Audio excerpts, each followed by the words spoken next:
My name is Bob Olson. I'm an alcoholic. It's by the grace of God and the fellowship of Alcoholics Anonymous that I've not found a need or an excuse to take a drink today, nor have I found a need or an excuse to take a drink since May 28th of 1973, and I'm really grateful for that.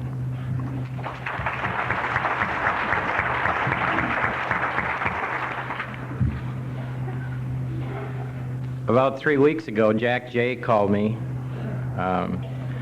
at home and asked me if I would come to Owensboro, Kentucky to speak. My first thought was they sure put these things together on short notice. And then he said, well, I don't intend to hurt your feelings, but you're second choice. Now, I don't know how you respond to that. What do you say? Thank you, but not quite so much?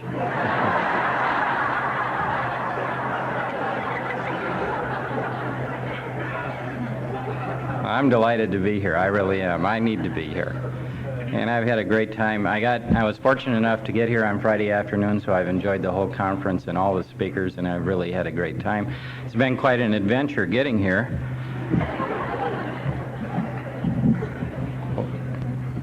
When I got to the airport in St. Louis, they said that Flight 7360 was leaving from Gate 63A, and I walked out the door expecting to get on a plane and got on a bus.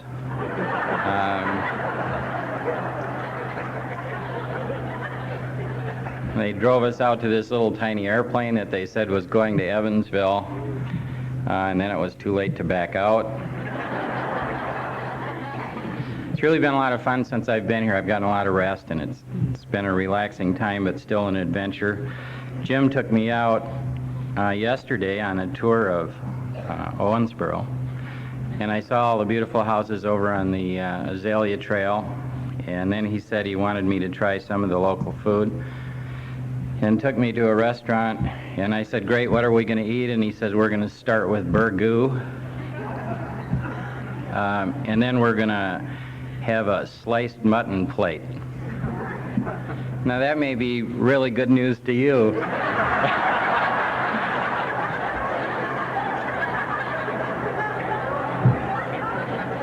But when he told me that, I thought it was some sort of initiation procedure you put your convention speakers through. It really was very good. The only other really notable part of the adventure was this is probably the first time in a year I've taken 2 consecutive cold showers.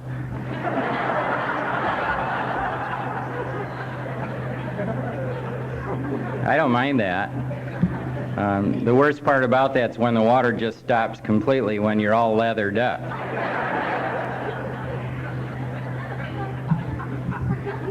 I really shouldn't make jokes about this. I've had a great time since I've been here, and I've enjoyed your hospitality. I've just enjoyed being here. I'm a member of the Alcoholic Olsons from Madison, Wisconsin. We've been putting people in insane asylums and early graves since we got here from Norway.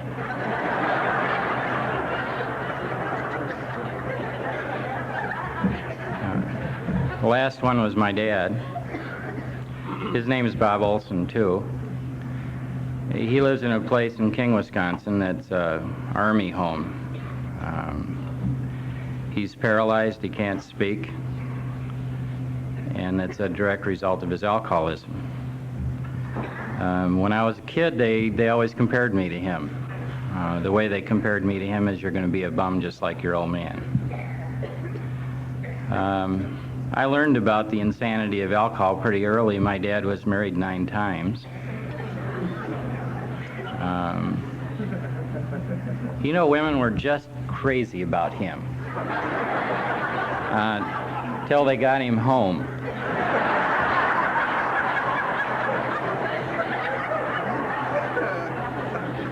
Then they couldn't get rid of him fast enough. I hated him. I came from a pretty typical kind of family up there, not in Wisconsin, but in our lineage anyway. My dad was physically abusive, alcoholic. My mother was neurotic and suicidal. I didn't find out till a few years ago that wasn't normal. That's the way you grow up. If you grow up in that kind of atmosphere, you just figure that's the way it is. That's not true. I lived with 4 or 5 families by the time I was 12. My mother had a habit of abandoning me periodically, and the only reason why I tell you that is just to tell you that by the time I was 12 years old, I was pretty well shut off emotionally. I made some decisions back then that I'd never let anybody close to me because they all seemed to leave anyway. So when they told me I got to go live with a different family, I'd just go live with them, and they'd say, "How do you feel about that?" And I'd just go, "Well, what the hell." When I was about 16, my mother had married another alcoholic, and I was living in a little town in Wisconsin. I'd become kind of an overachiever. I'd been compared to my dad for so long that I really wanted to be good. I wanted to do everything right. I wanted to do everything well. I did something well. I can't remember what it was. I think it was something about football, and I ran home to tell my mother. And when I got home and I couldn't find her. I was looking around for her. I figured she was probably up in her bedroom. And I walked up in her bedroom. She had a 9mm pistol stuck in her ear. And I was watching her pulling the trigger. She saw me come through the door, and the gun came down, and she just brought the gun back up and tried to pull the trigger again. And I was absolutely certain I was going to watch her die. No, but that gun has a double safety system on it, and she couldn't figure out how to run it. And she was about the only connection I had with reality at all. And after that, and I don't know whether that's what it was or whatever the hell it was, but after that, my life really became a paradox. They couldn't figure out whether I was trying to be Captain Marvel or John Dillinger.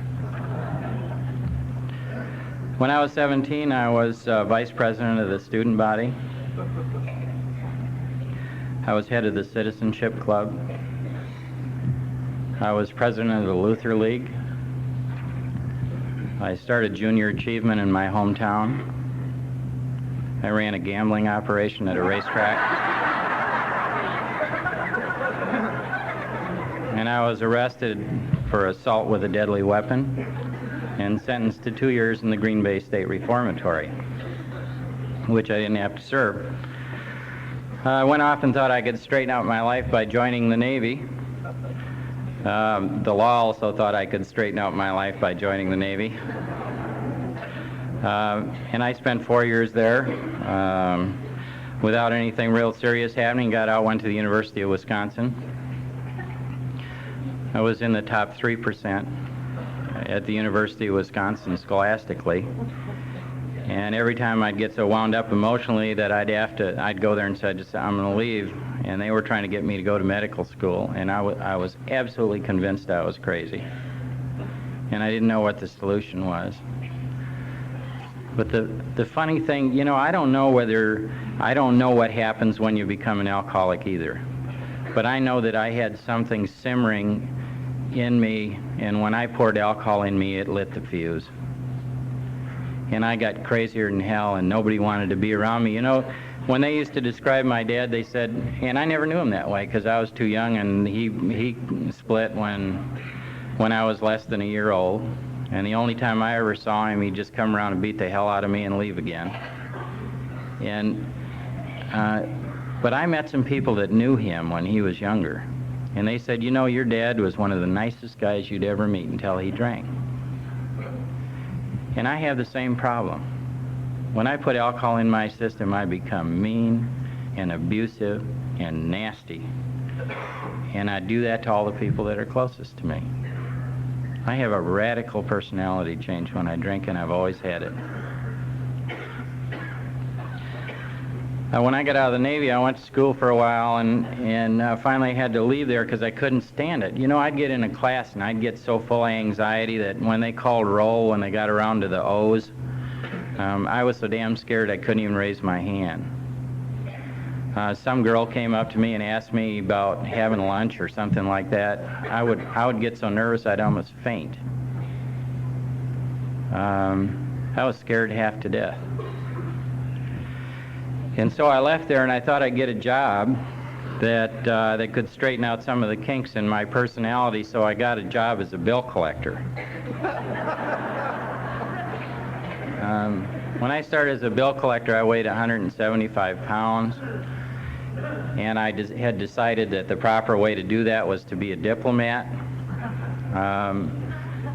I would go out and explain very carefully to people in northern Wisconsin, or even the north side of Chicago, why they ought to pay their bills.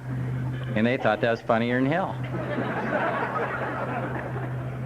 So I went up to 240 pounds and started telling them. And that's a real kind of nerve-wracking job. You go out and you get in front of people and they get mad at you and they're swinging at you and pointing guns at you and threatening you with all sorts of stuff. And after a while, you get so wired so tight that you're kind of afraid to go home at night because you're going to start shouting at your wife. And so I'd stop at the bar, and I'd have a couple of shots and a couple of beers before I went home. And my insanity doesn't leave me when I sober up. I'd go get about half smashed, and I'd stay that way until I went to sleep at night. And then I'd get up in the next morning, and I'd be paranoid, just crazy. And the problem with that is if you're a 240-pound bill collector and you're crazy, is that you can get in trouble with the law, but I'll tell you, you don't have any problem collecting money. I finally got to the point where I used to kick people's doors in, go in their house and slam them up against the wall and explain to them why they ought to pay me.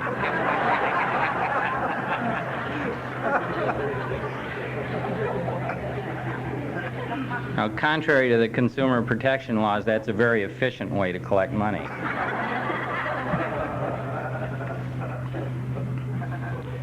I came to the notice of a group of people in Chicago who do that kind of stuff for a living.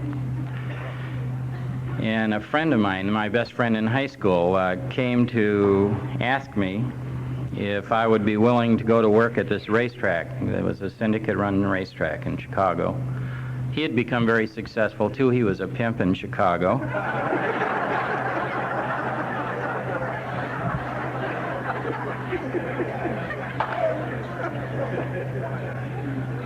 And he asked me if I would come down there and go to work for the racetrack. And I said, well, I don't know anything about running a racetrack. And he said, that's all right. They just want you to walk around with the guy that runs the racetrack.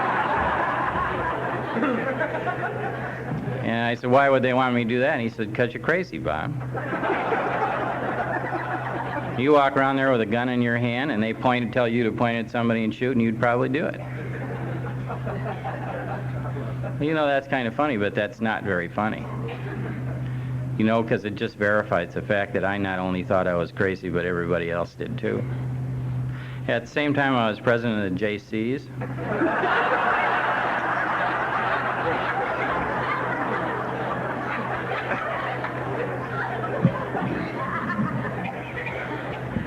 I was president of the Optimist Club.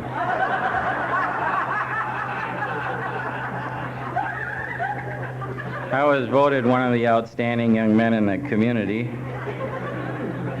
and I was on the governor's committee for mental health.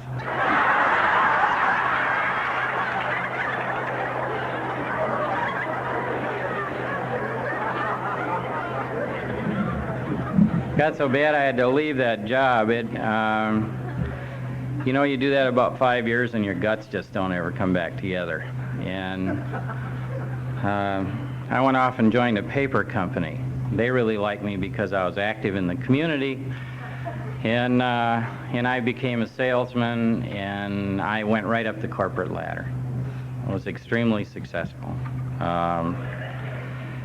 They had a reception for my wife and I in that community, and I met a lot of interesting people. Some of them were doctors. They noticed I was a little nervous, and they had this innocuous little substance that they thought had no effect on you at all, and told me that they thought I ought to try some. And, it's called Librium.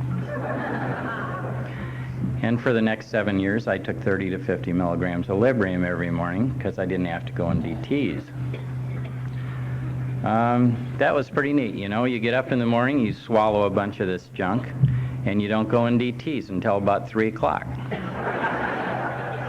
And then you can start drinking. I went right up the ladder. I went from a salesman to a plant manager of a paper converting plant in Minneapolis by the time I was about 33 years old. I was up in Minneapolis, and a friend of mine who was the vice president of marketing for the corporation that owned this converting plant came up. His name was Dick, and he came into my office and he said, "Hi, I'm Dick. I'm the vice president of marketing for Consolidated, and I wanted to meet you. You're doing a good job up here at this plant. I also want to tell you some stuff about me. Number one is I'm an alcoholic." And I said, "Well, good."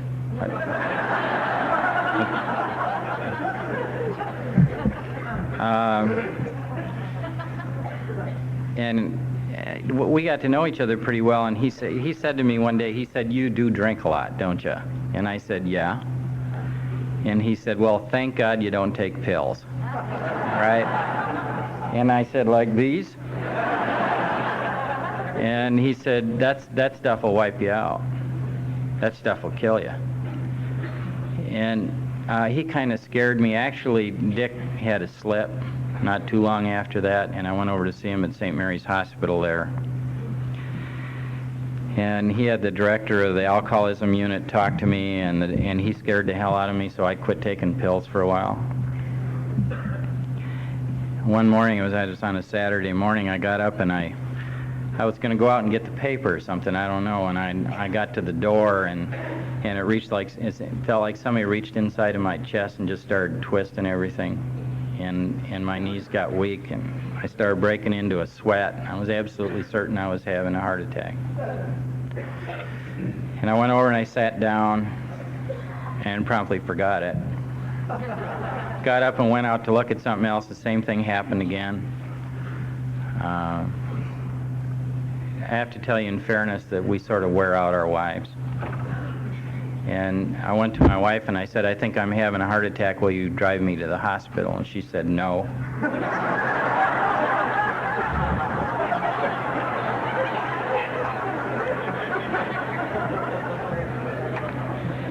So I called the local police and said, "This is Bob Olson." They said, "We know." "Will you drive me to the hospital?" "No." So I drove myself to the hospital. And I got over there and went into the emergency room, and I was just sort of standing there waiting for someone to make a fuss. And finally someone came up and said, "What's the problem?" And I said, "I think I'm having a heart attack." And they said, "Well, come on over here." And they made me put on this little gown and laid me down on this sort of gurney. And I laid there about 20 minutes and nobody came. So I got up and I went looking for somebody. And I found this guy that was walking around with a stethoscope, and I said, "Are you a doctor?" And he said, "Yes." And I said, "Well, I think I'm having a heart attack." And he said, "Are you sure?" And I said, "Well, I don't know.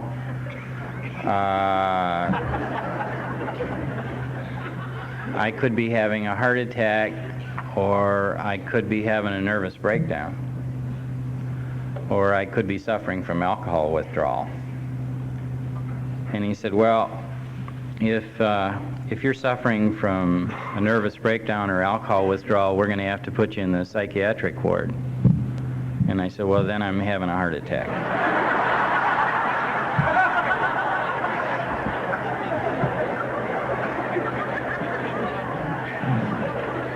So he said, "Well, who's your doctor?" And I said, "So-and-so." He called him up, and he came back, and he had a bottle of 200 Libriums, and he said, "Take 5 instead of 3.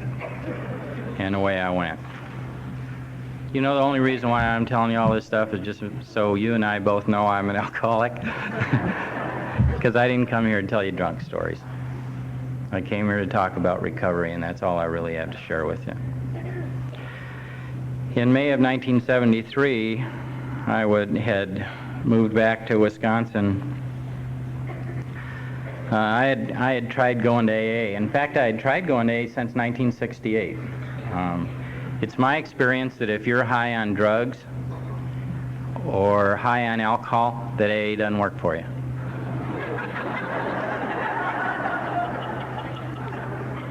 I don't care if you're so screwed up you can't stop sweating and you got to sit on your hands and you can't say anything intelligible.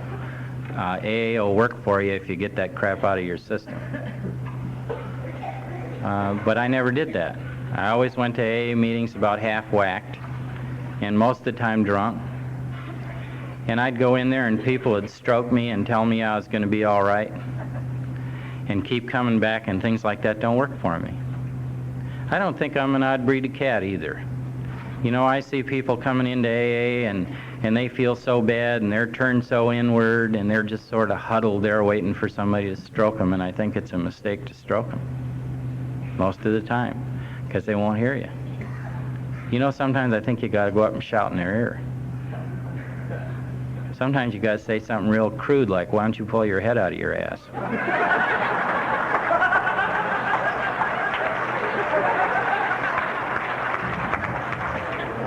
You can tell I'm the spiritual speaker.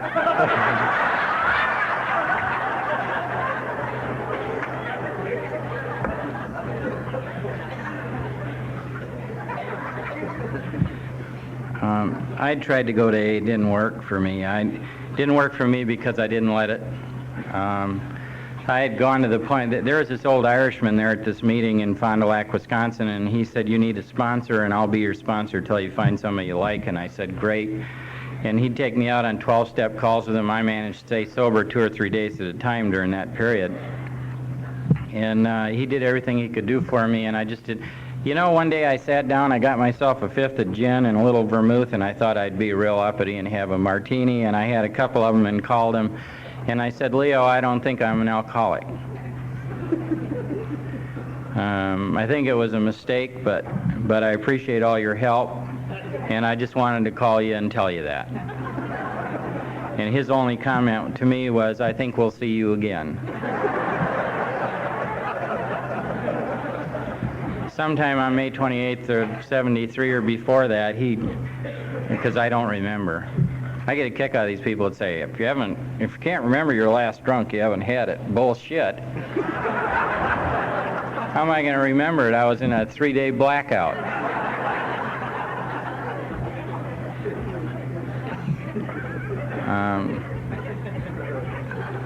Sometime around there, I drank so much.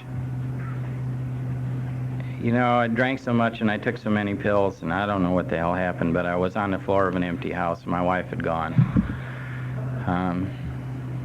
And I was alone, and I knew I was going to die. And I hit the bottom, and I didn't know where to go. I've always known there's a solution in AA. You know, we're intuitive people even when we drink. God speaks to us through our intuition, through intuitive thought. I knew this solution was here with you, but I just didn't know how to get here. And I don't remember calling anybody. All I remember was they showed up. I also remember that Leo had picked up another guy that was new, and he brought him out to 12-step me. And this guy came in there, and he's going, oh my God, is he going to die? What's he going to do? Is he going to go into DTs and convulsions? What's going on here? And he's running around like this, and they were pumping me full of orange juice and honey. My God, why do you do that?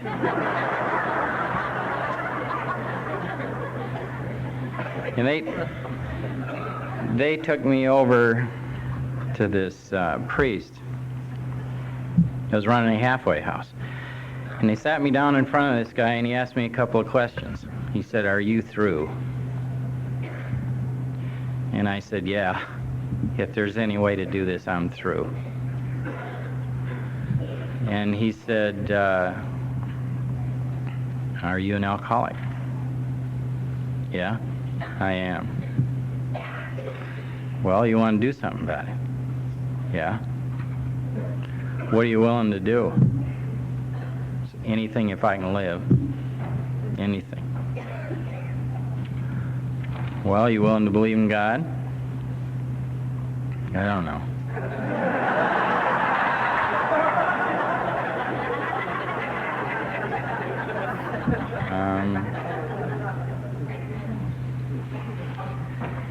The book says in the first step we had to fully concede to our innermost selves that we were alcoholic. This is the first step in recovery. The delusion that we are like other people, or presently maybe, has to be smashed. There's a couple of tests in there. The first test that you'll see in there about whether you're an alcoholic or not, or whether I'm an alcoholic or not, is if when I honestly want to, can I not stop drinking entirely? Okay? You know what that means? It means, have I ever tried to quit and was successful? You know, my sponsor asked me that when he 12-stepped me. And he said, have you ever stopped and stayed stopped? And I went, well, hell no. And he said, well, then you already passed. But there's another part. And that is, once you start drinking, do you have little control over the amount you take? He said, either one of those is good enough. And I said, well, like how? And he said, have you ever gone out to have 2 drinks and had 6? Well, the truth is, no, I've gone out to have 2 drinks and had 20. If that's going on in your life, the book says you're probably alcoholic. And then it goes in there and starts talking about drinkers. Well, there's a social drinker, so let's test this. Now, you know, I just went through the steps again. In fact, I've got one amend to make. I took a 5th step last week. And I have one amend left to make. And I'm going to do that when I get home. And I have had to reconsider this in the light of different years of sobriety. Well, I'm coming up on 15 years. And what do these steps mean to me today? You know, are they the same? What the heck's that got to do with this? In fact, why am I doing it at all? I mean, I already did it, so I do it ad nauseum. And I do this every year. And what's that got to do with my life today? The book says if I suffer from alcoholism, I suffer from a disease which only a spiritual experience can conquer. And that I got 2 choices in my life. I can either live a spiritual life, or I can die an alcoholic death. And it says these are not easy alternatives to face.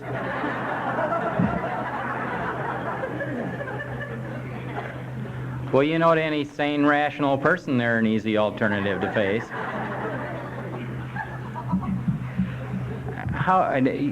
Did you ever look at that? I mean, when your mind's clear and you go, well, let me think about this. I want to live a spiritual life, or I want to die in my own vomit in a gutter.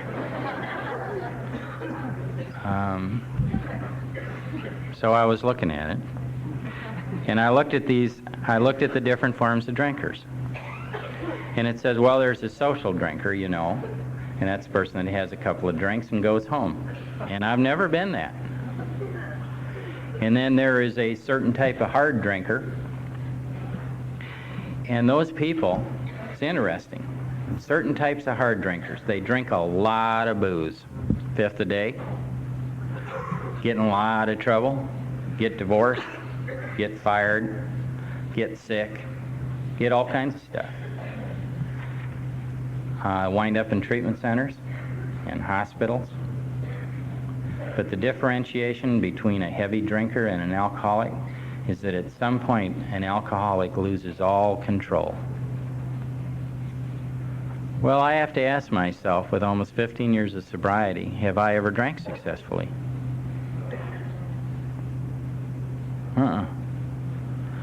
I have never, in my memory, once I started drinking regularly, I have never drunk successfully. Just never did. And when I drink, I don't know where I'm going, or what's going to happen, or who I'm going to hurt, or when I'm going to stop. And heavy drinkers don't do that. I am an alcoholic, and left to my own devices, I'll die from it. And I almost did. I'm still an alcoholic. And if I don't take care of my alcoholism, that's what's going to happen to me. You know, recovery in alcoholism is kind of an odd thing. It requires continuous work. Alcoholics Anonymous says this, you know, and sometimes I hear people say, well, talk about the spiritual part of the program. The whole program's spiritual.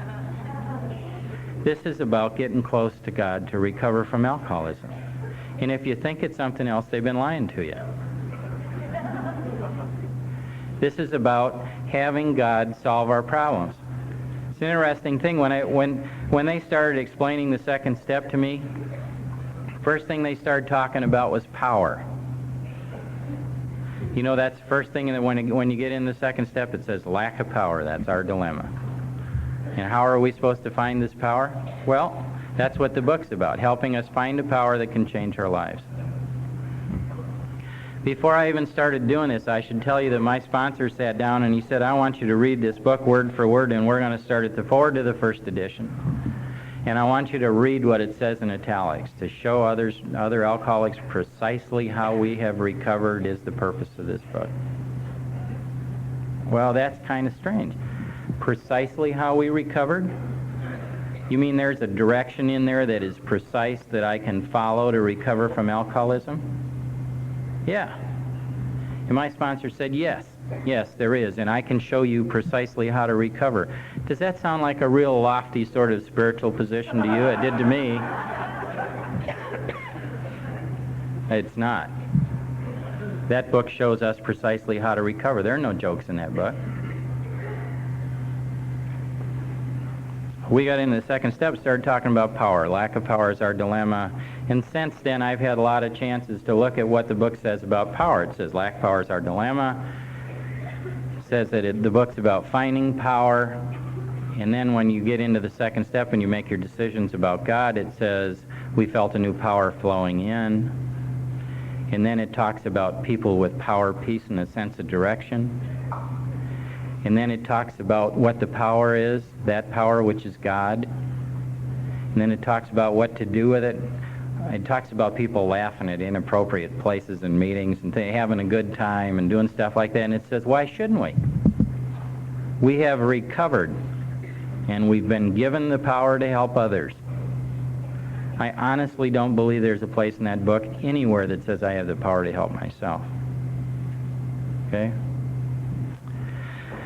So we got in there, and we started reading all this stuff about the second step, and he said, a couple of things you have to make decisions about here. One of them is, are you even willing to believe? Yeah? My second step experience is this. When I got sober, I was sober 90 days. And my sponsor came up to me and he said, why are you sober? And I said, it's because I'm a member of Alcoholics Anonymous. He said, bullshit. You've been hanging around here since 1968. And hanging around Alcoholics Anonymous did not solve your problem. What's different? And I said, well, I don't know. And he said, well, are you dieting? And I said, no. Are you exercising? I said, no. Are you going to work on a regular basis? No. Well, what's different in your life? I'm doing those funny prayers you asked me to do. You know, I was doing one of the, you hear it around AA, pray in the morning to stay sober and thank God at night for keeping you sober. And I said, that's what I'm doing. And he said, you believe that? And I said, no. But I was afraid not to believe it. I didn't know how God listened to me. I had no idea. I didn't know whether I ought to be on my knees or I ought to have my hands folded or I ought to speak in archaic English. I honestly didn't know how to get to God. I figured maybe there was a trick to that and he wasn't going to listen to you if you didn't do it right. And God listens to me if I even think about it. And he asked me a question that's a pretty brilliant question for a guy with a 6th grade education. He said, would you concede that you're sober today by the grace of a God you don't even believe in? It's true. The other decision to make in the second step comes from a part in the book that says, crushed by a self-imposed crisis we could neither postpone nor evade. We had to fearlessly face the proposition that God either is or he isn't. He's either everything or he's nothing. What's your decision to be? That's what it says. What's my self-imposed crisis? My self-imposed crisis, of course, is my alcoholism, but it's more than that. My crisis is that I can't fix myself. You know, if I could fix myself from this disease, I would have never come to Alcoholics Anonymous. I would have just stayed at home and fixed it. So I can't fix myself. And then I read this thing in the book. It says, no human power can relieve my alcoholism. Bad news. If I can't fix me and you can't fix me, who's going to fix me? The next line in the book is, here we were squarely confronted with the issue of faith. You know why? Because if there's no God, there's no way out.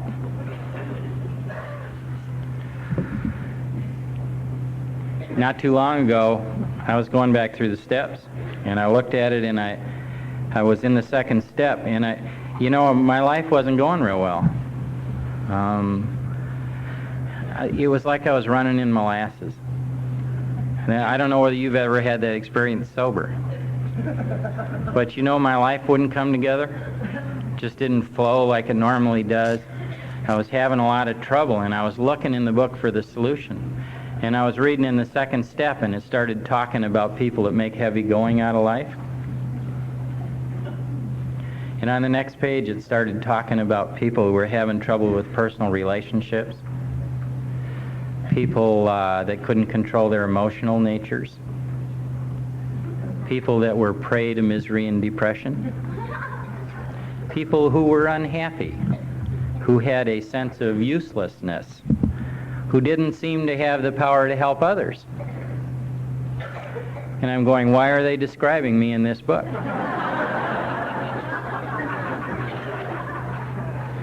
And the next line was that we saw people solve their problems by a simple reliance upon the spirit of the universe. And I found out something. There's a description in there. There's these people that make heavy going out of life, and then there's people over here with power, peace, and a sense of direction. And it says that the difference between those two people is the consciousness of the presence of God. I do that by understanding that everything is God's. I was at a meeting about 4 weeks ago, and this guy, there are a lot of intuitive people in AA. And this guy, who has been an old friend of mine with about 25 years of sobriety, came running over to me after a meeting and says, read Emmett Fox.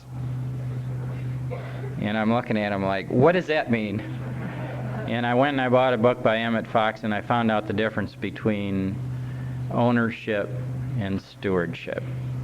One of my biggest problems was that my business wasn't running very well. And it just had me worked up. And I found out that every time I practice ownership in that business, that my ego's attached to it. And when the business goes up, my ego goes up. And when the business goes down, my ego goes in the toilet. And I was riding this emotional roller coaster practicing ownership in my company, and all of a sudden I found out that it was God's company.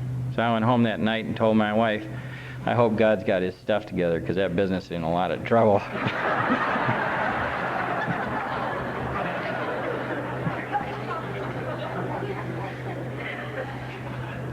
Every time I practice ownership on my business or my wife or the car or the house or anything else, that I get in trouble because my ego attaches to it, and I need to remember that all of that's God's, and that I'm just damn lucky to be here. I'd be damn lucky to be anywhere.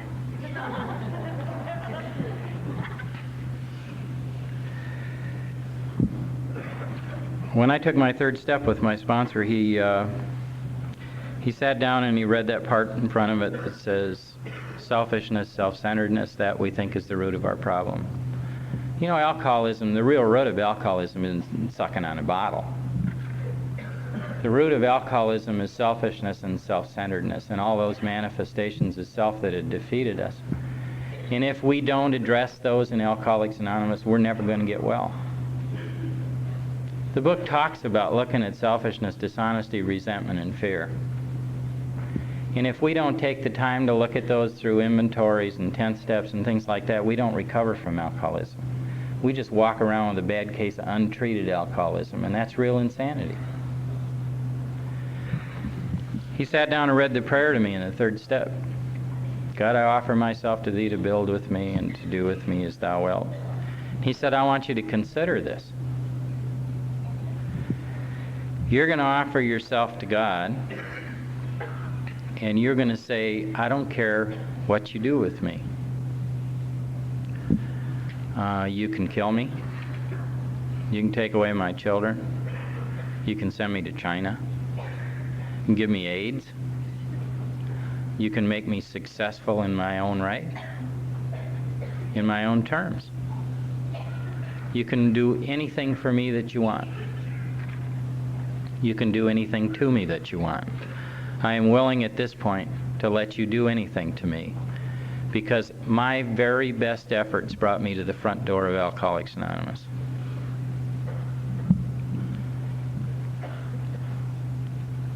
It says, relieve me of the bondage of self, so I may better do thy will. My bondage of self is that I can't see you. I'm so damn busy looking at me that I can't see you. I'm so worried about what I'm going to do or what I'm going to own or what's mine or what I can get that I can't see you. And that's bondage. You know, if I live in that, I will live in constant fear. Take away my difficulties, have victory over them, may bear witness to those I would help of thy love and thy power and thy way of life. May I do thy will always. You know what bearing witness is? It means being an example. You know, as screwed up and burned up and blown away as I was, there is recovery in this program for me, and that is the real hope. And that I can turn around and live the life that I live today in spite of the life that I lived 15 years ago. There is hope here for me. And not only for a little growth to get right, but a whole lot of growth to really get right. And all I have to do is participate vigorously in this program. It's kind of interesting because, you know, the general feeling that I get in Alcoholics Anonymous is that a lot of people come in here and don't ever do this. They just kind of come in here and try to revel in the fellowship and live in fear. And the problem is that if fear and fellowship is the way that you live in this program, you're walking around with not even half a loaf. And you don't have to have that. And it isn't like you can't have it. Anybody in this program can have it. All you have to do is follow the directions, and your life will change. I absolutely guarantee it.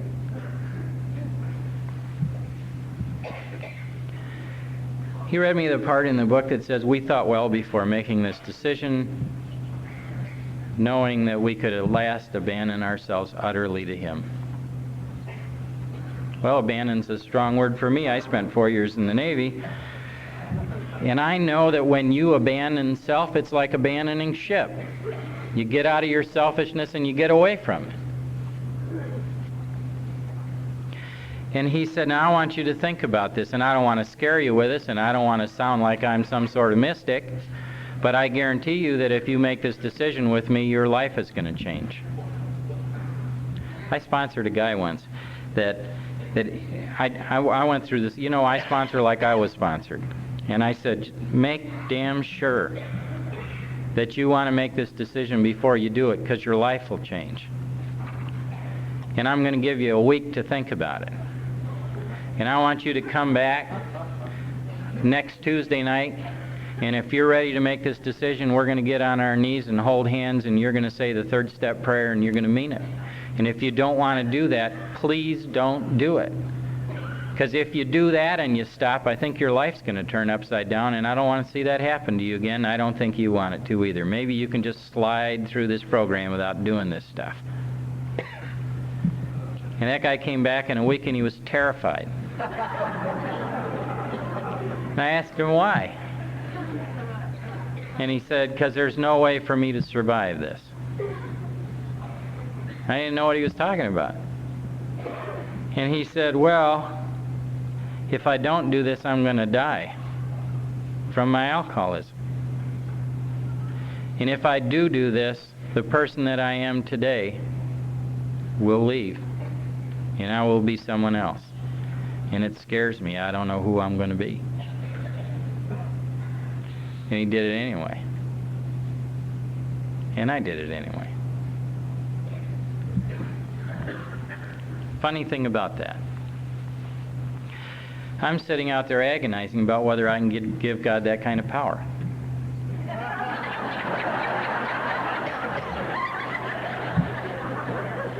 Well, if I let him run my life, well, he's got all the power anyway. You know what that is? That's an exercise in who's God and who's the drunk.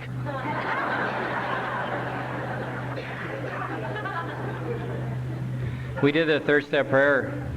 That's the way we do it up there. We do it on our knees holding hands. And then he picked up the book and he says, this will have a little permanent effect unless it's once followed by a rigorous attempt to clean house.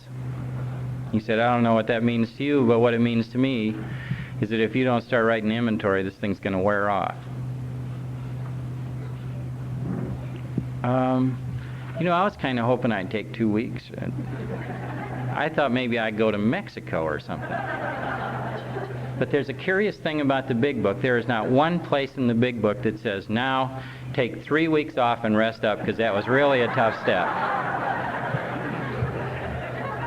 Did you ever go to an AA meeting, you see some sick, sorry, suffering drunk come through the front door, somebody walks up to him and says, well, just let your head get on straight here.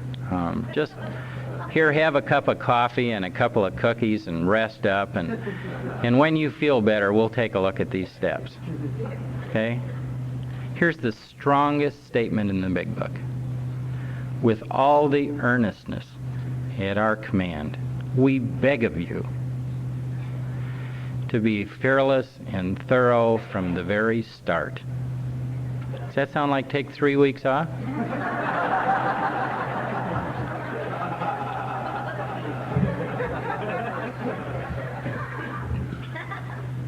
Inventory is kind of fun. My sponsor told me it's about a grudge list. So I wrote down these people. Well, actually, it's people, institutions, and principles. And I wrote down these people, institutions, and principles that I didn't like. And there were a lot of them. And I wrote down the ones I didn't like. I wrote down why I didn't like them. And I wrote down what they affected. Did they affect that just fell in a hole. You know what? One of the problems with drinking for a long time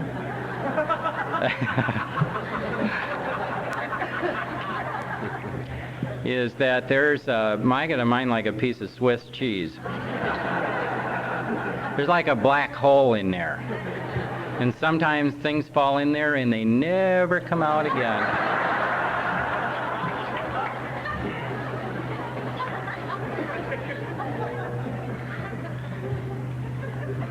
The questions are about, does it affect your security, your ambitions, your personal or sex relations?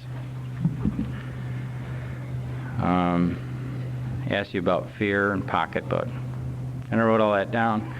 I spent a lot of time on that. And then I came back and I said, well, I got that done. And he said, well, there's another column there. He said, I want you to go back through each one of those resentments and see where you were selfish, self-seeking, dishonest, or afraid. And I had to go back through all those again, and I did that. And I got back and I said, well, I have my inventory done. And he said, no, you don't. He said, now you're going to do a fear inventory. You know, my stock in trade was that I wasn't afraid of anything, even though I was terrified. And he said, well, what are you afraid of? And I said, well, I don't think I'm afraid of anything. And he said, well, how about snakes?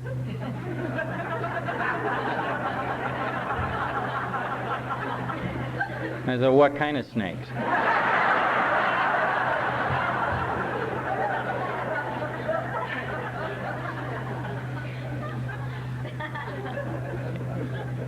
And he said, well, rattlesnakes.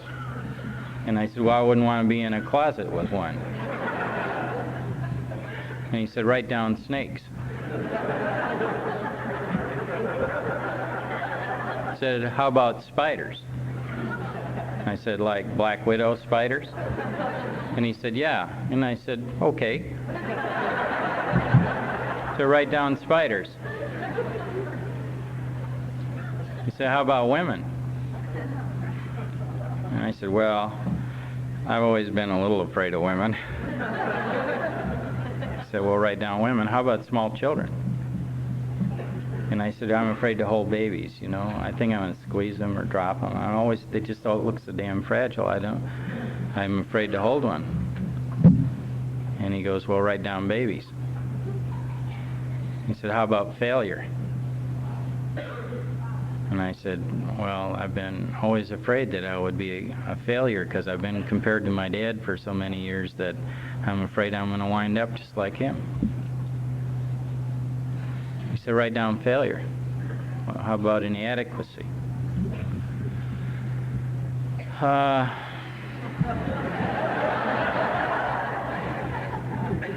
You know, sometimes I just don't think I'm good enough. He said, is there anything you're not afraid of?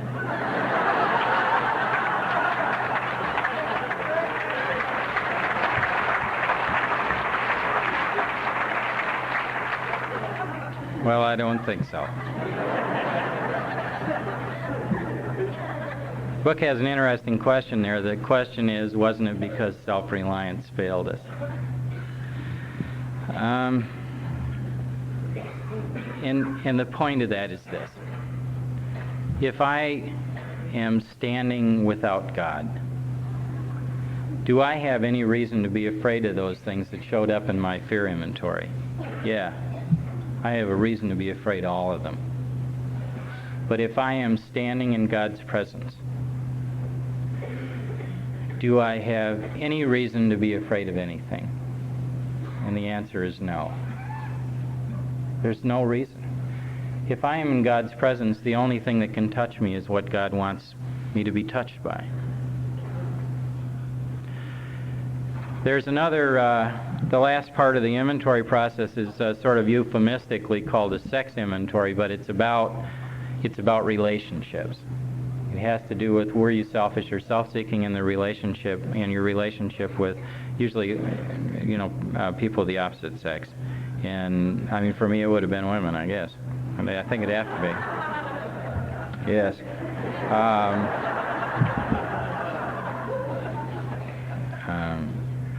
Questions are, did I unjustifiably arouse jealousy, suspicion, or bitterness?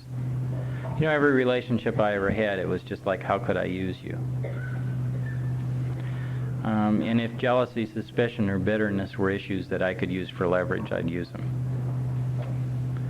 I was always kind of curious about whether I could have a relationship without using those kind of tools in it, and I'm trying to have one today. And it's tough for me to have a relationship anyway. You know, I shut myself off when I was 12 years old, and it's that real bitch opening the door again. We have a tendency to be loners. We don't let people in very close emotionally. And trying to learn how to do that again. You know, I'm going to be 50 years old next month, and I'm still having a hard time doing it. I've been sober almost 15 years, and I'm still trying to let people in the door. And I will come to a convention like this, and if you leave me alone, I will stay alone. So I have to get out and try it, and there's fear in that for me. You know, because that's not a skill I learned.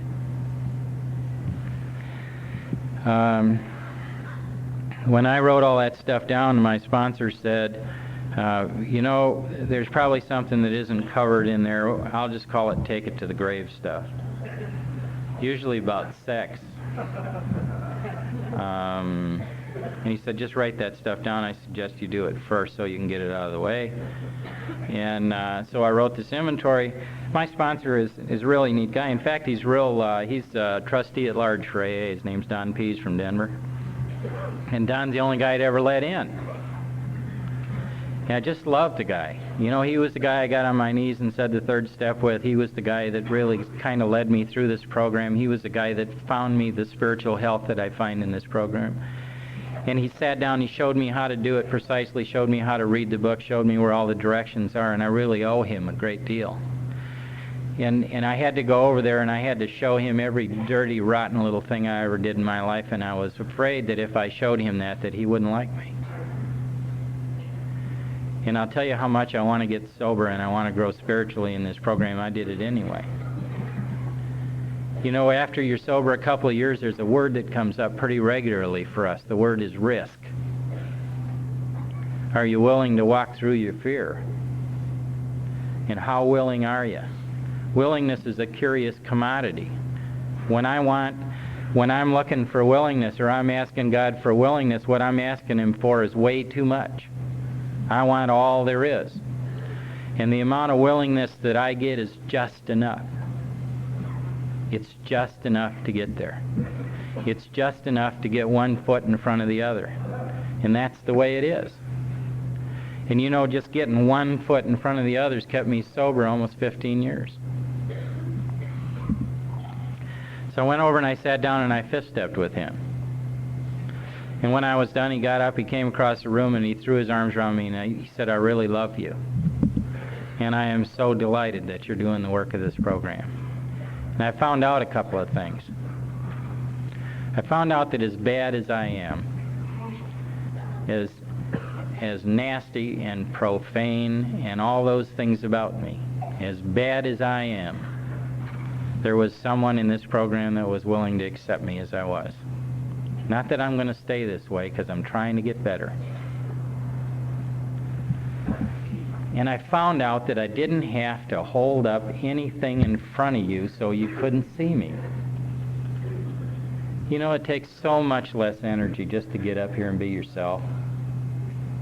Just to get in front of somebody, any place, and be yourself. Everybody isn't going to like me, and that's okay. But there are people who will like me in spite of myself, and I am absolutely grateful for that. We're real dogmatic in Denver. That is a pocket of AA fundamentalism. It says that you go home after your fifth step, and you're prepared to spend some time alone, some quiet time. It says taking the book down from the shelf. So I put the book on the shelf.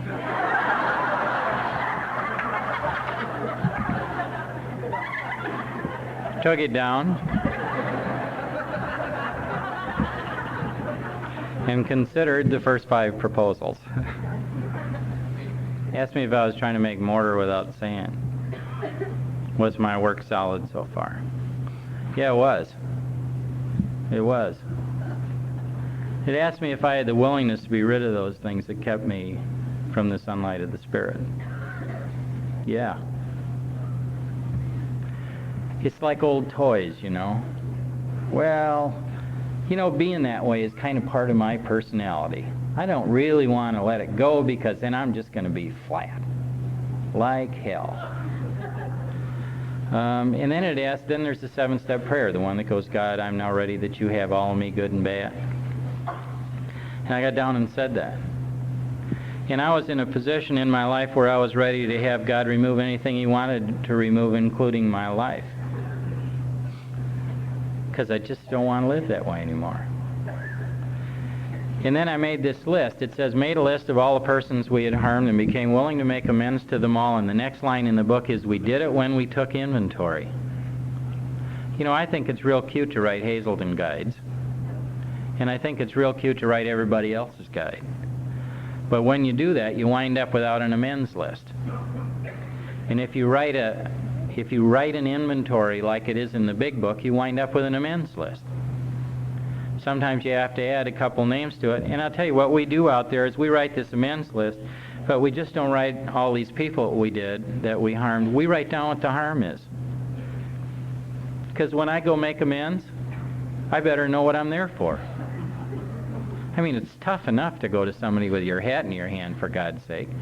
But if you don't even know why you're there, I think I really hurt you, but I don't know why.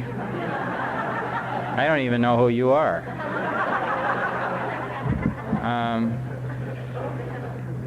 So we write down the harm. toughest amend I had to make was to my dad. I hadn't seen him in 10 years. He was, he couldn't speak. He did. And when I was reviewing my amends list with my sponsor, I said, well, Don, the guy doesn't understand. He's not supposed to be capable of any continuous thought. That's what they told me. So, he's halfway across the country. And if I went there and made amends to him, he wouldn't understand anyway.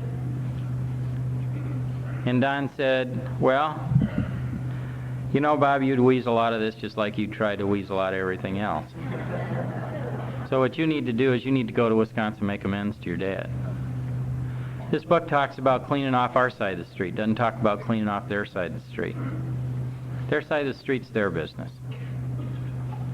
So I went to Wisconsin and I went to the Grand Army Home and I went in there and I asked for Bob Olson. And there was this little old gray-haired man sitting over in a wheelchair. And I walked up to him and I said, I'm your son, Bob. And he looked up and he understood. I know that. And I said, I've come to make amends to you.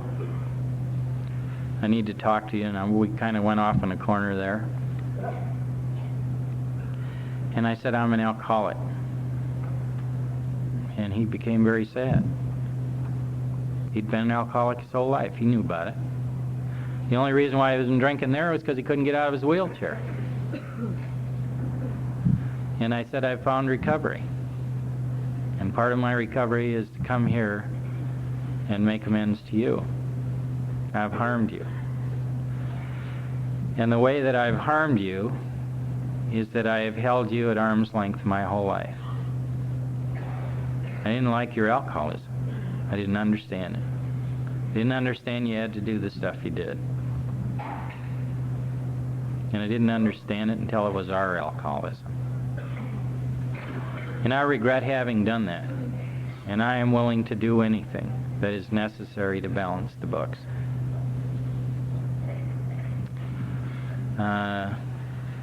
If I did nothing more than to tell my dad that I was sober and I was going to stay that way, there was value in that. Not only for me, but for him. When I came into the program, I was 15 years ago, I owed about $15,000. That was a lot of money. Still is a lot of money. And I didn't know what to do. My dad has one brother, totally different type of person. He's a banker. He's not a drunk. Real objective, kind of straight arrow kind of guy, And I went to him and I said, his name's Leif, and I said, Leif, I'm in some trouble financially and I need some advice. Don't ask drunks how to pay your bills. Go talk to someone who knows about paying bills. It's like going to a lawyer for something that makes you sick. It just, go ask somebody that knows. So I went to him and I said, I need to pay this stuff, and I'm in a lot of trouble. I don't know what to do with this. And he said, yeah. I said, well, what do I do about it? And he said, well, it's fairly simple. You start paying now and you pay till it's paid off.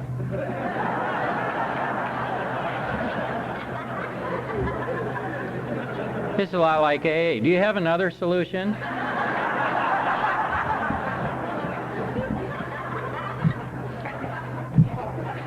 So that's what I did.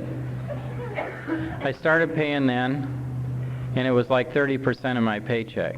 I never got in trouble with anybody. I paid everybody.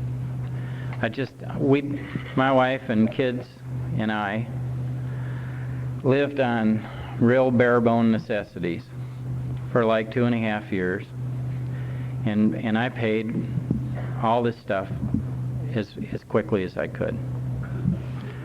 About 2.5 years later, I still owed $2,500, and I was down at York Street, which is kind of the mother house in Denver, and I was acting like this big deal, right? I was in there, my ego was inflated way out of shape. I was in there going, well, I only have $2,500 left on my amends. Haven't I done a swell job? About that time, they had a boat show in Denver, And see, I was one of those kids that grew up watching the boats. You know, and I go, boy, when I grow up, I'm going to have one of those. And we went to this boat show, and the Bassmasters were down there selling tickets, 3 for $10, and I'm walking by there, and this guy has $10 worth of my money before I knew I had it out of my pocket, right? And I thought, that's the damn stupidest thing I've done. I felt bad about it. Went home, they called me the next morning, and I'd won the boat. So we went down there to look at it, and my kids went with me. And they were jumping around in the boat, and they were going, gee, Dad, is this our boat? And I said, no, it's not. This Texan came up to me, and he said, would you like to sell that boat? And I said, for how much? And he said, $2,500. The word risk came up. And I said, cash? And he said, I'll meet you at the bank in the morning. I met him at the bank in the morning. You know, as a regular Texan, he gave me 25 $100 bills. And I gave him the boat. And I didn't want to give him the boat. You know, I wanted that thing my whole life. But I didn't want to live anymore in the fear of financial insecurity. I just don't want to live my life that way. So I gave him the boat, and I sent the $2,500 out, and I was free. The curious thing about that is I was running around being such a big damn deal, going about, boy, didn't I do swell. I've paid off all this money. And this big hand came right out of the sky with $2,500 in it and said, who?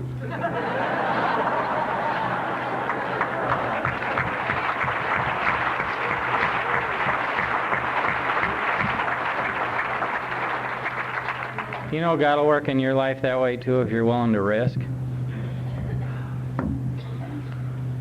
Today I have a 17-foot Cobalt with a Boss 302 V8 in it, and I control at 60 miles an hour.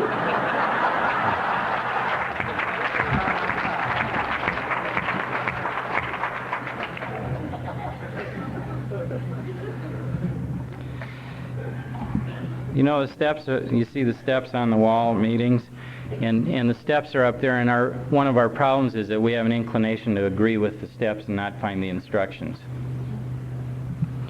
Like, you know what the 10th step says, but the instructions say continue to watch for selfishness, dishonesty, resentment, and fear. When you see it, you ask God to remove it immediately. Then you talk to someone about it, and you make amends if you've harmed someone in the process. And then it says you resolutely turn your thoughts to someone you can help. Those are the instructions for the 10th step. And the beauty of that step is resolutely turning your thoughts. If you can learn how to turn your thoughts, you don't have to be in selfishness and dishonesty and resentment and fear. And all we have to do is turn away from that. It's an exercise that's absolutely wonderful. It can change the way you think. Step 11 is about discipline. I know very few people in this program that practice it the way the instructions work. Most people just say, I pray and meditate. That isn't what the step says. The step says that when you go to bed at night, you review your day and you look for selfishness, dishonesty, resentment, and fear. You see if you need to give someone an apology. See if you put more into the day than you've taken out. You see if you've been of help to someone else. Then you ask God for forgiveness and direction. It says when you get up in the morning, you ask God to keep your day divorced from self-pity, dishonest, and self-seeking motives. You ask for an intuitive thought or decision. And then you plan your day. And when it says you plan your day, that's what it means. I do this before I get out of bed in the morning. I'm going to get up, take a shower, get dressed, have breakfast. I'm going to tell my wife I love her. I'm going to go to work. I'm going to do this, this, and this, and then I'm going to go have lunch with so-and-so. In the afternoon, I'm going to attend to this, this, and this, and then I'm going to leave and I'm going to go over and work out at the health club. Then I'm going to go home and I'm going to have dinner with my wife. And we're going to do this and this in the evening, and then I'm going to do my 11th step and I'm going to go to bed. That's what it says to do. You have no idea what a difference it makes when you have a plan, even if you don't stick to it. Okay? Because you never do. But you plan it anyway. You know, the books, and then it says something else. It says, okay, now you got the morning and the evening. What if something happens during the day? We pause when agitated or doubtful and ask for the right thought or action. Try that. You know, when something just sort of jumps in your face during the day, step back. Say, whoop, God, I don't think I understand what's going on here. So let me give it some thought. And then it talks about attitudes. Thy will, not mine, be done, and I'm not running the show anymore. You know, I would have never got in the problem about ownership and stewardship if I knew that God was running the show. I need to maintain those attitudes. This is God's business. It's not mine. My wife is part of God's people. She's not mine.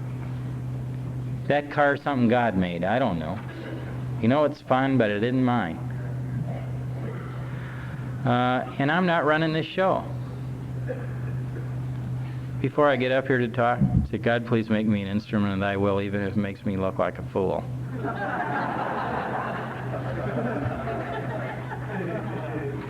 Well, it's his business. How do you carry the message? There are instructions for that. One of them is one of them is to talk about the fatal part of the malady, which a lot of people in AA don't do that. You know, if somebody's dying from alcoholism, tell them they're dying. Why would you sugarcoat the truth? Are you willing to take unpopular positions? Telling somebody to pull their head out of their ass is an unpopular position. People go, oh my God, did you see what he told her? How can you say that? That poor dear's about dead. That's why I said that.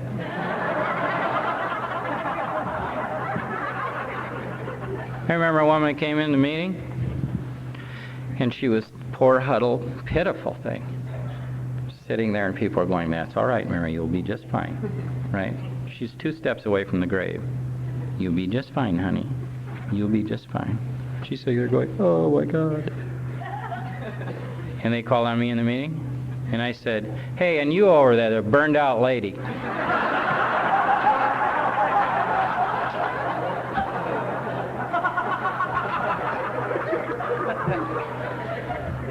It was the only thing she heard in the meeting. The next day she put herself in a treatment center, and she came back to me afterwards and said, if you hadn't have said that, I wouldn't have heard a damn thing in that meeting. And I don't think that's anything neat to me. I didn't know I was going to say it. You know, I'm sitting there trying to be a nice guy, and I am both feet in somebody's backside. And I'm going, why am I doing this? If you pray before you go make a 12-step call, don't worry about what happens. What happens is what's supposed to happen. And sometimes you'll be in there and you'll be the nicest, sweetest, most endearing kind of person. And the next time you'll be Attila the Hun and you wonder what the hell's going on. How do I practice these principles in all my affairs? It's an interesting question. You know, the book says the spiritual life is not a theory, we have to live it. And if you look at that, the first question is, well, what's a spiritual life? Yeah, I know I have my social life, and I have my business life, and I have my married life, and I have my spiritual life. Is that the way that works? No. My social life and my business life are all part of my spiritual life. And this is not a theory. No, this is something real. I have to try and practice the consciousness of the presence of God in everything I do. And if I do that, I don't ever have to worry about drinking again. I'm not going to drink again. People go, don't say that. When I get in fear, sometimes I have friends that are good enough to come up and tell me, what's your experience, Bob? In the last 15 years, has God ever taken you to a worse place? No. Well, what the hell makes you think he's going to start now? I don't know. I'm just afraid.